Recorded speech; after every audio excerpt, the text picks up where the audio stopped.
Two local law enforcement officers were honored today for the vital role they played in the rescue and response earlier this year after a suicide pilot slammed his plane into the Echelon Building. They coordinated things out of the brand new Fusion Center, even though it wasn't even up and running yet. The Fusion Center is a collaboration of local, state, and federal authorities. KXAN's David Scott reports their efforts that day in February demonstrate how the Fusion Center can fight local crime or acts of terror. David. You know, Leslie, pilot Joe Stack may have been a disgruntled loner with a grudge against the IRS, but what he did was an act of terror designed for maximum death and destruction.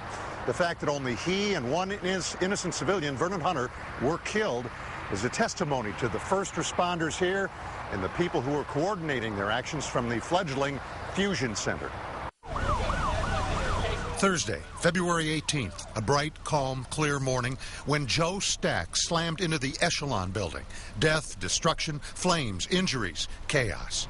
Who did this? Why? Were there survivors?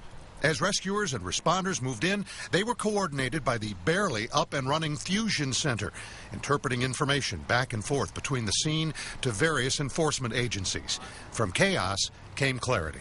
As the information was coming in, Mark and I were going back and forth sharing information, and if there was a hole or a gap, it's like, okay, well, I'll test that out, or he would test that out, and we were just constantly back and forth trying to get the information, pull it all together, and send it to the agencies that needed it.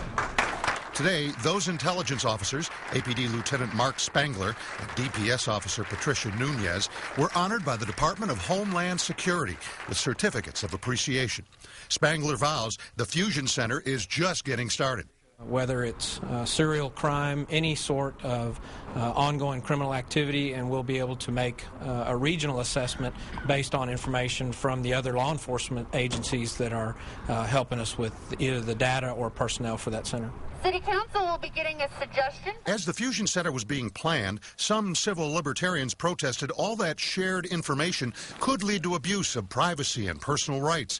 Homeland Security does not agree. And as far as your question about violating civil liberties and civil rights, Fusion Centers and law enforcement are nothing about that. In fact, they're the supporters of civil liberties and civil rights.